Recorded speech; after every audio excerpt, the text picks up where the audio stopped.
예, 이런 현 우리나라의 현실에서 과연 이념이 국가 국민의 안녕을 우선할 수 있는가, 민생은 후순위가 될 수 있는가 하는 부분을 현실적인 점에서 한번 여쭤보고 싶습니다.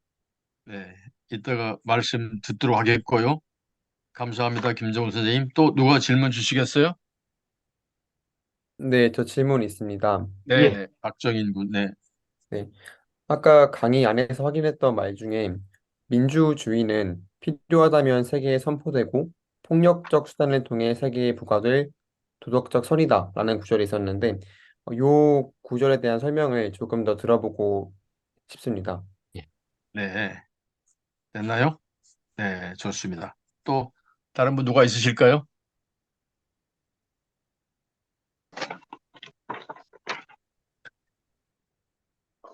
네, 예, 이용진. 네, 네.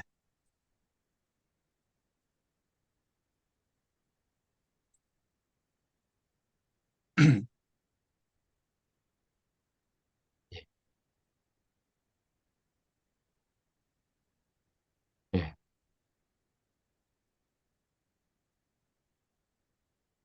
예, 그렇습니다. 예,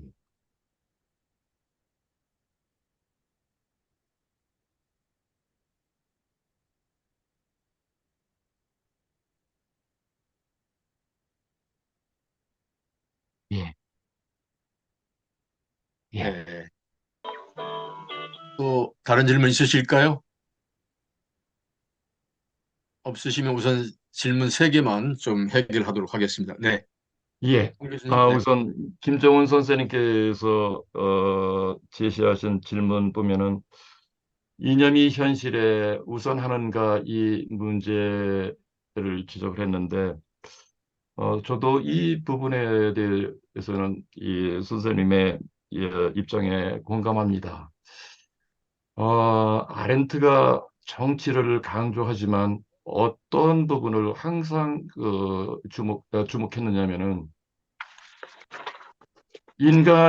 인간은 먹는 문제를 해결해야 되고 기가하는 문제를 해결해야 된다.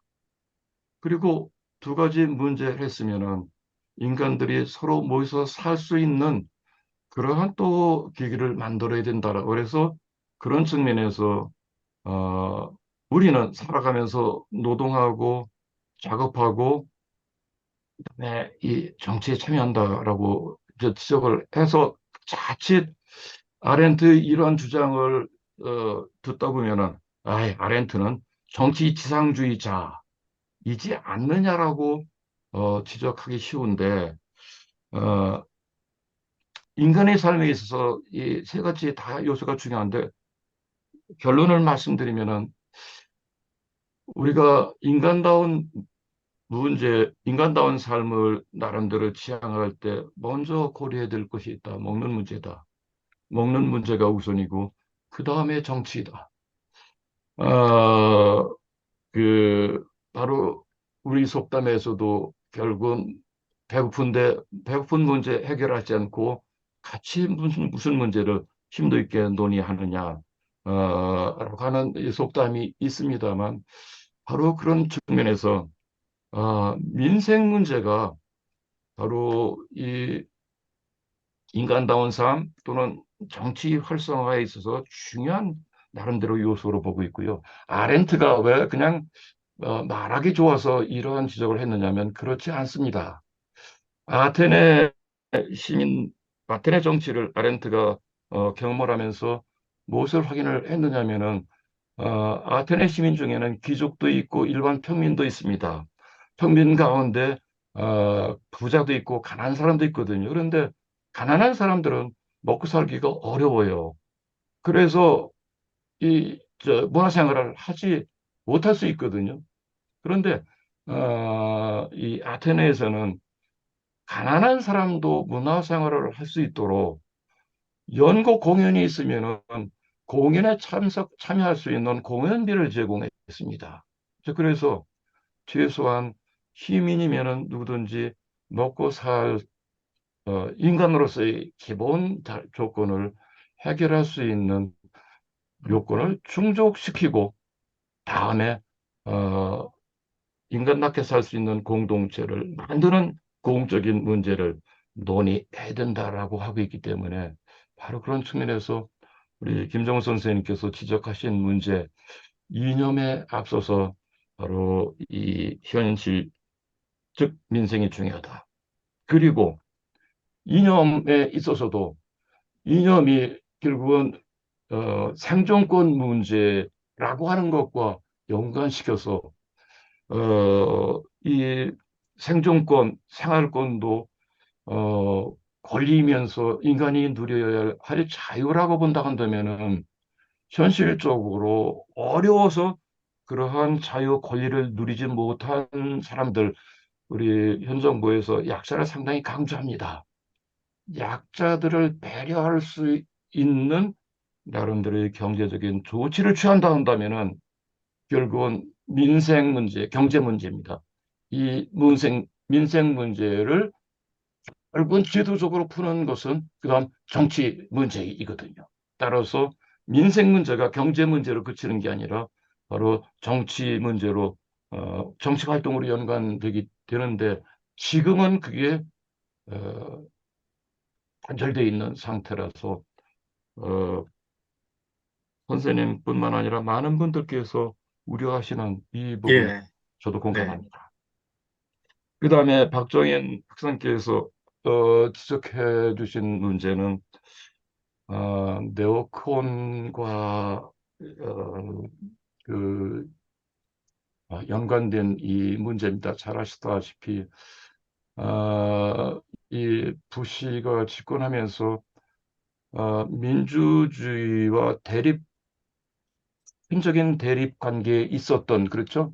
어, 북한, 이란, 이라크 몇 개 국가를 악의 축으로 규정을 했습니다.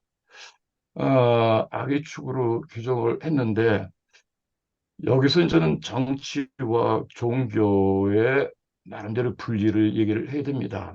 이 악 개념에 제가 정치적인 악이라고 제가 표현을 했거든요. 그런데 이 악개념도 여러 가지 유형이 있겠습니다만, 이 그냥 악의 축으로 규정하면은 어, 이게 이 정치적인 차원인지 아니면 종교적인 차원인지라고 하는 점을 살펴봐야 되겠고요.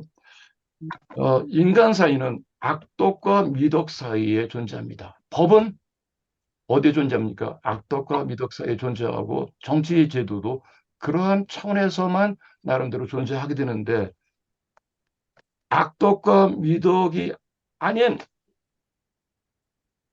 인간 세계 다른 영역의 원리를 끌어들여서 그것을 정치 원리로 나름대로 규정을 해버리게 되면은 정치 영역은 그때서부터 무너지기 시작합니다.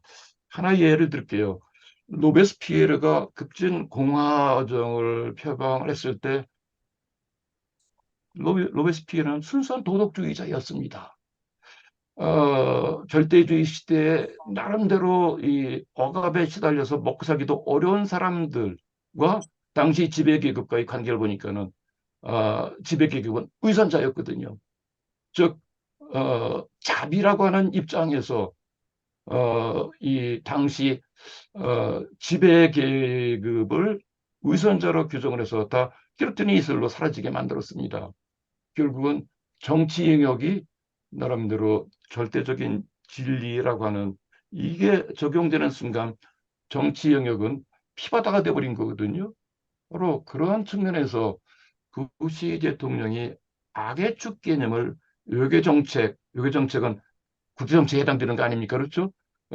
그게 적용시키다 보니까는 여기서 문제가 생기게 됐고, 어, 아울러서 이 극단적인 호전적인 이슬람주의는 자신들의 종교 이념을 세계에 전파하면서 다른 종교, 다른 문화를 인정하지 않으려고 합니다. 결국은 세계의 지배를 위해서 어떠한 테러도 폭력도 정당화된다고 하고 있기 때문에 그런 측면에서 총체적 지배의 요소가 내재되어 있다고 하는 것이고 민주주의가 세계에 전포되면 그 부분은 우리 저 박정희 선생님 꺼놓으셨네요. 이해가 되십니까? 꺼놓으신 것 같아요. 답변이 없으시네.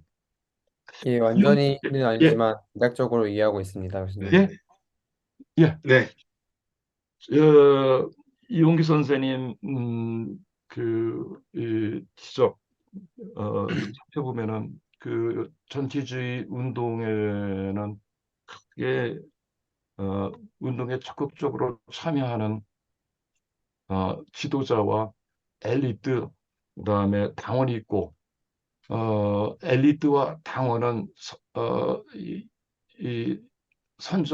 여론 선전을 통해서 동조하려고 하는 동조자들을 결국은 끌어들여서 대중 숫자를 증대시키는 역할을 하는데 이데올로기를 제공하는 사람들이 바로 당시 엘리트가 아닌가 하는 생각이 들어요.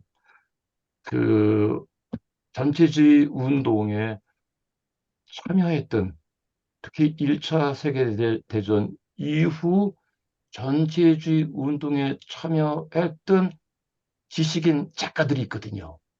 이 사람들을 우리가 무엇으로 표현하냐면 전선세대로 표현을 합니다. 전선세대 표현하는데 결국은 예를 들면 패망한 독일 지식인이 입장에서 봤을 때 바이마르 체제에 불만 많죠. 이 군정 통치를 받고 있을 뿐만 아니라 주권이 제약을 받고 있는 상황에서 경제 위기가 나름대로 있다 보니 위기가 생기는데 정부는 문제를 해결하지 못하거든요. 그러니까는 당시 작가, 지식인 같은 이 엘리트가 국가 정부를 편드는 게 아니라 전체주의 운동의 편을 들면서 바로 이 나름대로의 난국에서 독일이 생존하려면은 민족 정신을 고취시켜서 나름대로 어, 지금의 현재 난국을 타개해야 된다라는 입장에서 나름대로의 어떤 이데올로기를 제공해 줬는데 제가 그 발표문 중에 포머 커뮤니스트하고 엑스 커뮤니스트 쓴 이유를 좀 간파를 하셨습니까?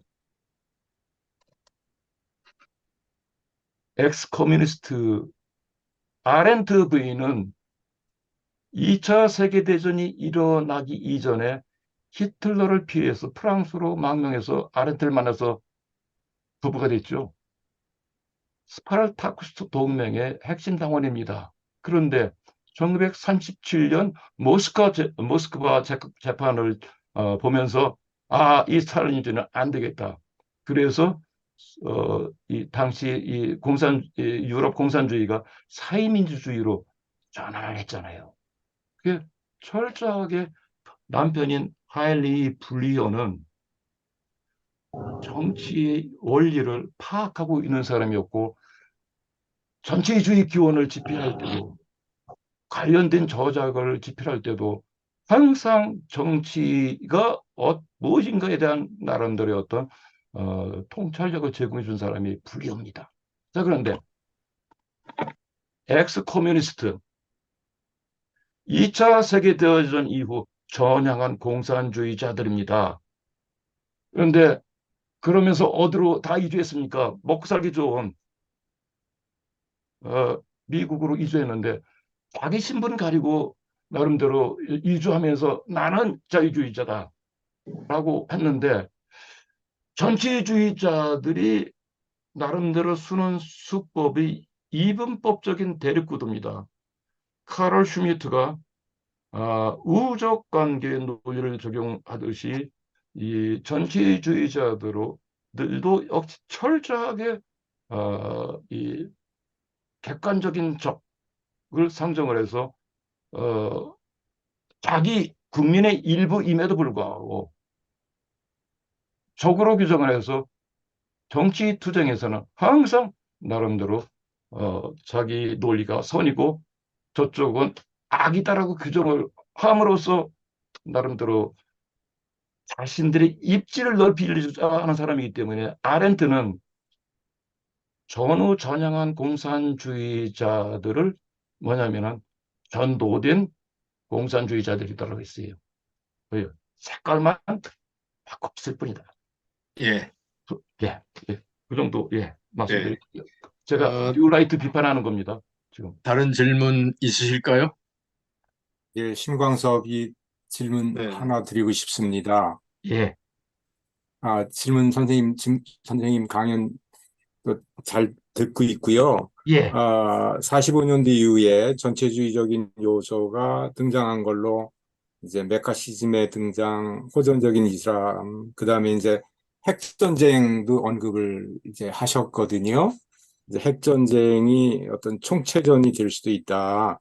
이제 그런 맥락에서 말씀을 잠깐 하셨는데, 이제 그렇다면은 이 지구위기 같은 거, 예, 기후위기, 지구위기도, 기후위기도 이제 전체주의적인 지구 전체주의 뭐 이런 말로 얘기할 수 있을까라고 하는 이제 질문이 생기거든요. 예, 가령 제가 지금 책 제목이 생각이 안 나는데 그 인류세 철학에 관한 책을 읽다가 그 하나 아렌트의 인간 조건이 인간 조건에서 바로 이제 그런 얘기를 기본적으로 하고 있다 벌써 오래전에.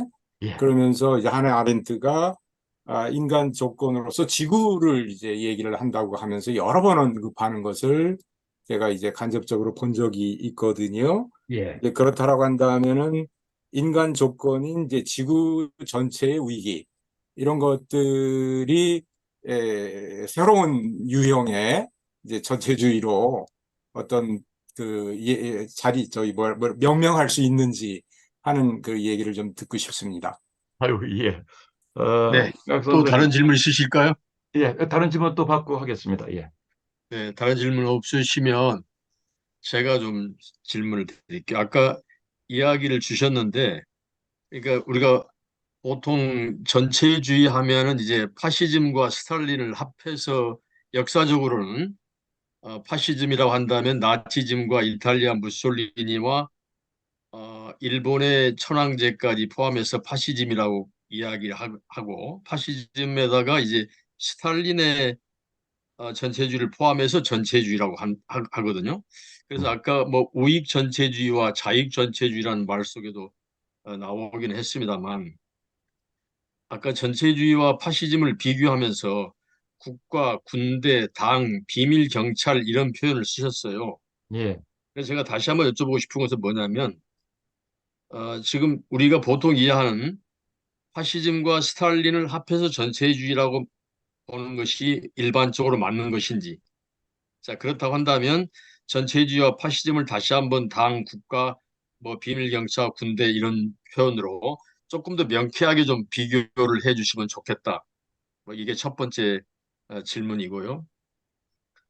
두 번째 질문은 아까 그 발표하실 때 보니까 개인적 자유와 정치적 자유라는 표현이 있었어요. 우리 다 뭐 대체로 아는 것들입니다만 개인적 자유를 리버티, 정치적 자유를 이제 프리덤이라고 하셨는데 그래서 제가 좀 여쭤보고 싶은 것은 개인적 자유와 정치적 자유를 조금 더 조금 더 자세하게 좀 설명 주시면 좋겠다. 명쾌하게.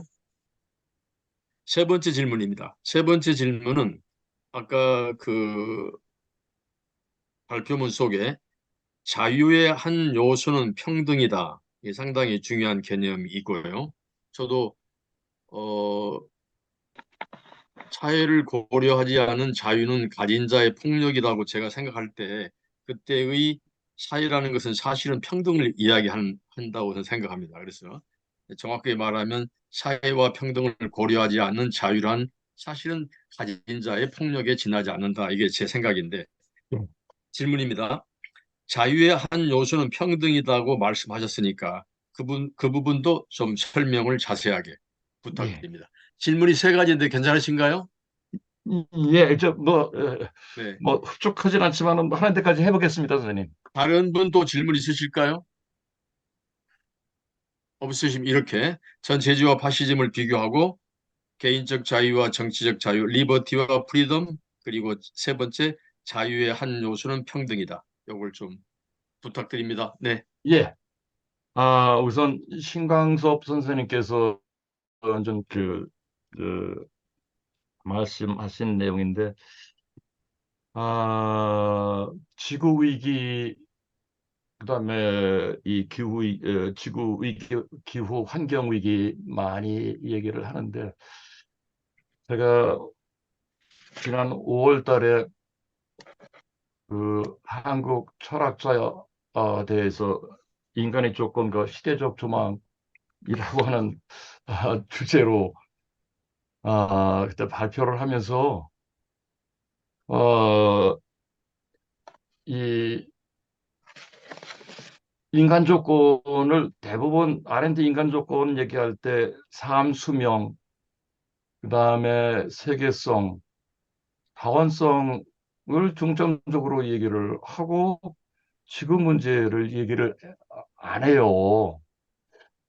그래서 이 발표 요청을 받으면서 제가 다시 한번 이 인간의 조건을 다시 한번 읽었습니다. 그런데 인간의 조건 제일 앞에 나오는 얘기가 지구 얘기예요. 1957년 소련의 인공위성 스푸트니크호가 우주를 향해서 발사됐다. 그런데 그거를 두고 전 세계가 환호하더라. 그런데 라는 거거든요. 그런데 아렌트는 너무나 천박하다 사람들이. 왜? 인간은 지구를 떠나서 살 수 있는 존재가 아니다. Earth and this beings,로 표현을 하고 있거든요. 결국은 적절한 표현은 아니지만 지구 구속적인 존재다. 칼 마나임의 존재 구속성이라고 하는 용어를 좀 빌려서 표현하면 지구 구속적인 존재인데 결국은 지구는 인간 조건의 맨 앞에 있다. 그런데 아렌트 연구자들도 이 부분을 잘 지적을 안 했어요. 환경 사상가들이 환경 이론 연구하는 분들이 아렌트 인간 조건에서 인간은 지구 구속적 존재다라고 하는 이 개념을 끌어들여서 오늘날 환경 위기, 기후 위기, 지구 위기 얘기할 때 이 부분을 얘기를 합니다. 바로 그래서 화석 연료로 인해서 지구 위기를 직면하고 있는데 바로 그래서 그 이전 시대와 인류세 얘기를 하는데 제가 글을 쓰면서 인류세 관련된 글들을 읽어봤어요. 근데 단언 읽지는 못했는데 그런데 우리 심각서 강섭 선생님께서 지구하신 이 지구 전체주의라고 말씀을 하셨죠. 예, 그렇게 이제 명해도 되는지. 이 지구 전체주의 기후 환경 문제를 나름대로 해결하기 위한 기술적인 수단을 나름대로 각 국가들에 강요할 때 그 가능성이 생기죠. 그 WTO 체제를 한번 보시면은 선진국과 개도국의 입장이 다르지 않습니까? 마찬가지로 지구 위기, 기후 위기 문제 해결하는데 항상 선진국은 나름대로 원칙을 제시합니다. 그리고 그렇지 못한 국가들은 따르라고 얘기하는데 결국은 선진국의 원리가 적용됐을 때 결국은 총체적인 나름대로의 어떤 통치 요소는 있는데 아렌트는 그 얘기를 해요. 야스퍼스도 그렇고 아렌트도 그렇고 결국은 세계 정부를 나름대로 꿈꾸는 거는 결국은 어, 그 괴상한 괴물을 만드는 거와 똑같다라고 해서 기후 위기 문제를 해결하는 과정에서 강대국들이 법칙을 정하긴 하겠지만 그러나 강대국 주도로 나름대로 되기는 어렵다는 측면에서 본다 한다면은 지구 전체주의, 저도 선생님 처음 듣습니다. 과학적 전체주의는 제가 들어봤어요. 과학적 전체주의, 그거는 미래의 가능성일 수 있거든요. 과학적 전체주의. 그래서 어, 제가 더 심도 있게 연구를 하지 못해서 선생님 질문에 대한 흔쾌한 답변은 제가 못 드리고 저도 한번 연구를 해보도록 하겠습니다. 네, 감사합니다. 예, 이어서 우리 강지원 원장님께서 이제 세 가지 문제를 좀 지적을 해주셨는데, 어, 그 원장님께서 이제는 그 전체주의를 연구할 때 아렌트뿐만 아니라 어, 이 수많은 이 연구자들이 있고 오늘날도 이제 그와 유사한 그런 정치 현상들이 나타나는데 좀 더 연구자로서 더 폭넓게 나름대로 좀 이렇게 좀 더 세밀하게 이렇게 좀 어떤 내용을 제시하는 게 어떻겠느냐라고 하는 제안을 좀 해주셔서 저도 그 부분에 대해서는 좀 고맙게 생각합니다. 제가 어, 이 전체주의 관련해서 수많은 이 정치학자들의 입장을 두루두루 좀 살펴보긴 했는데 뭐또 심도 있게는 연구 못했습니다만 어, 이 점을 좀 강조를 했어요. 어, 아렌트가 얘기하는 전체주의의 나름대로의 어떤 나름대로 구조나 요소 이 부분들을 고려하지 않고 폭넓게 이 전체주의를 조명을 하다 보면은 어떤 문제가 발생할 수 있느냐면은 한국 사회에도 공산 전체주의가 잠재해 있고 있을 수 있다라고 하는 이런 결론을 불가피하게 수용할 수 있을 것 같더라고요. 그래서 저는 그 파시즘과 엄격한 의미의 파시즘과 아레트가 말하는 어, 나치 전체주의, 그다음에 이 스탈린주의, 이 사회의 차이를 엄격히 좀 구분짓고자 하고요. 전 스탈린이 1953년 3월 달인가 사망했습니다. 그리고 56년에 스탈린 격하 운동이 발생하면서 스탈린주의가 퇴조하게 되는데 그 이후 소련 사회주의 체제를 전체주의 체제로 규정을 해야 되겠느냐. 아렌트 거기에 대해서 명쾌하게 답 안 합니다. 마찬가지로 이 중국의 경우에 대해서는 어떠한 입장을 얘기하고 있느냐. 마찬가지로 전체주의로 얘기하지 않습니다.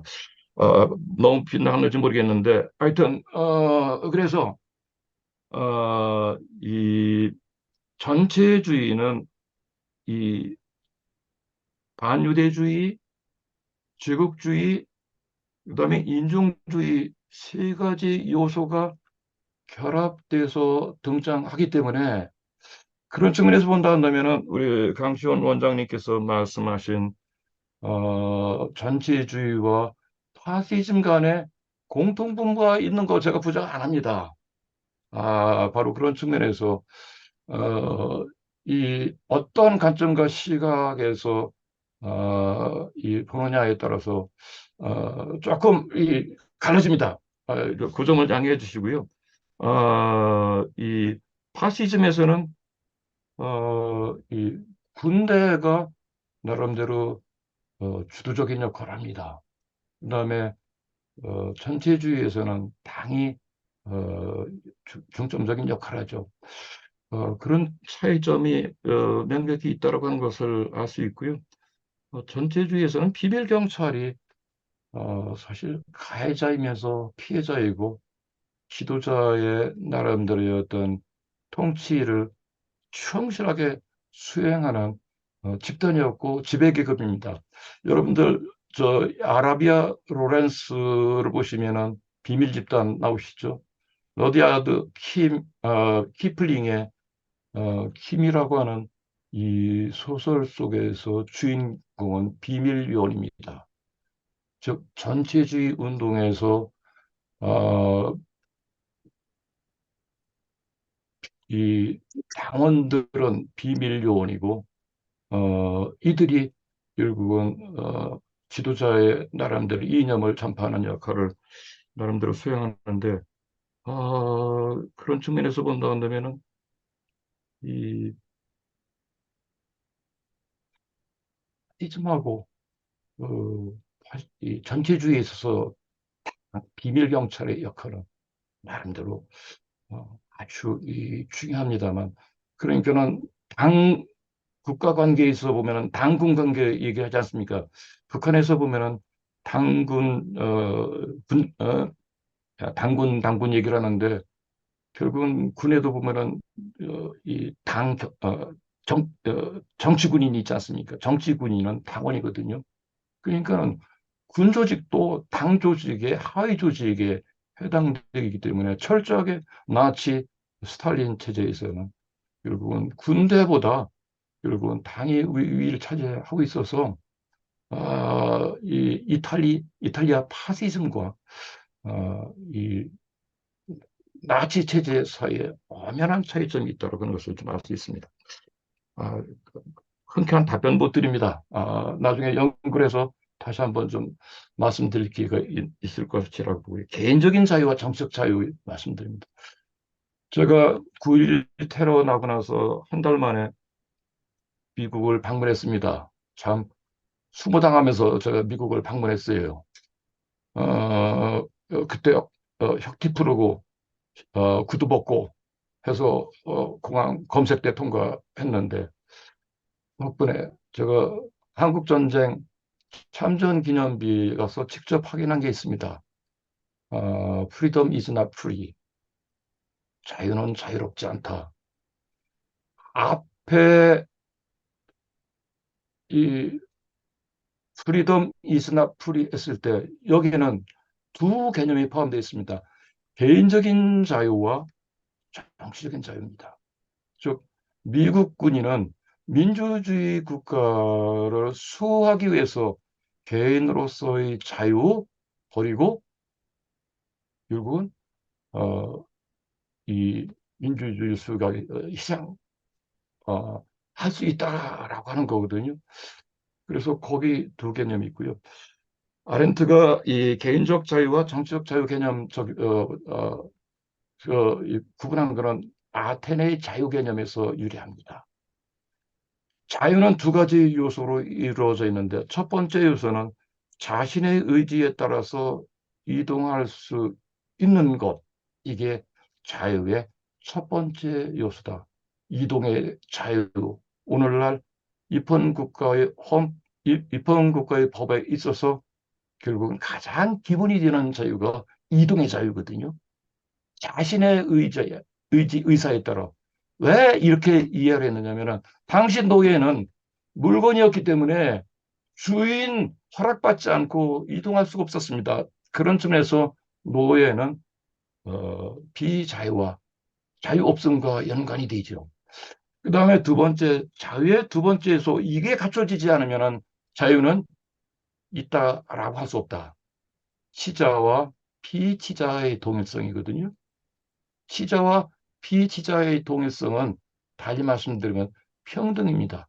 평등이 실현되지 않으면 자유는 말뿐이다.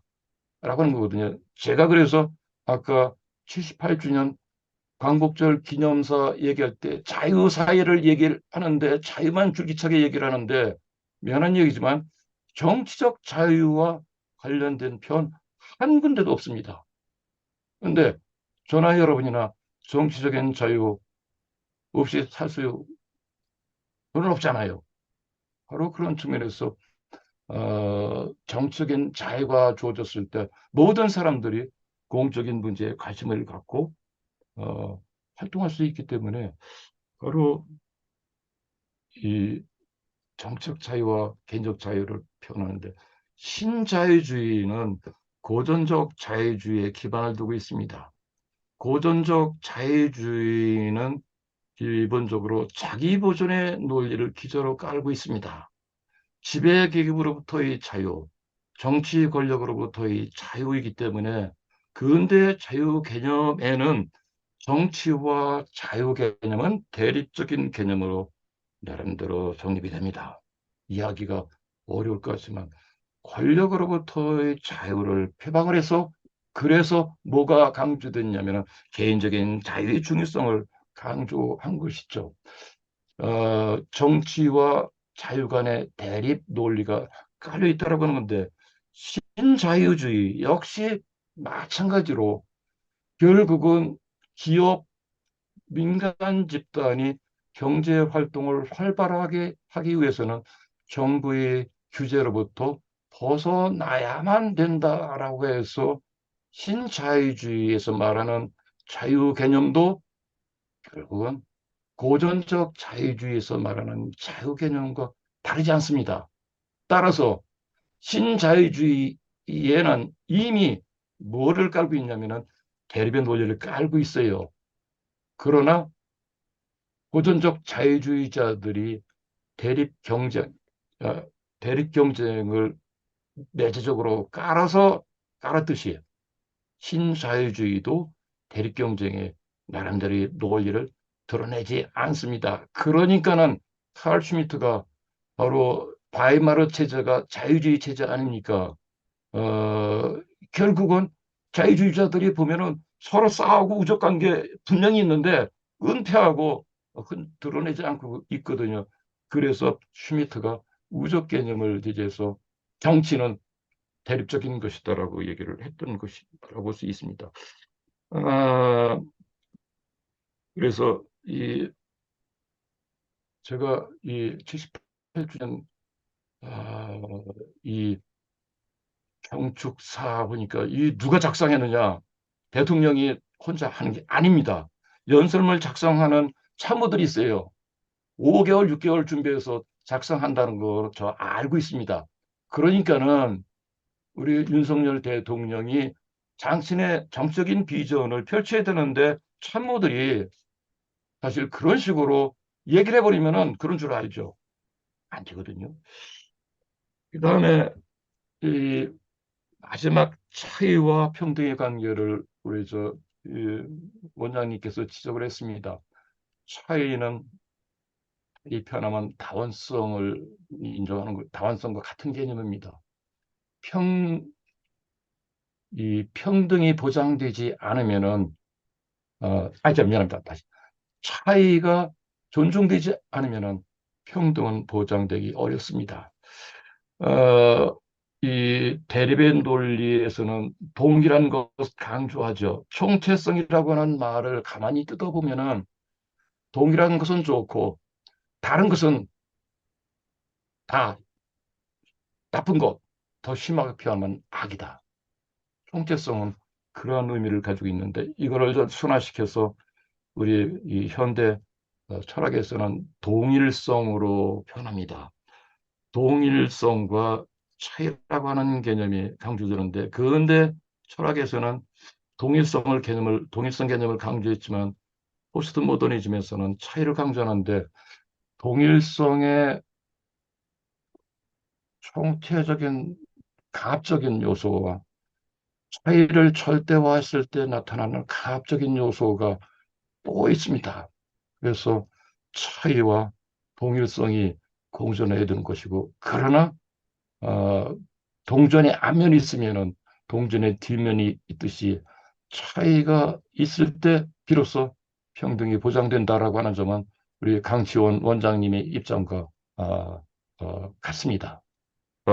여기까지입니다. 예.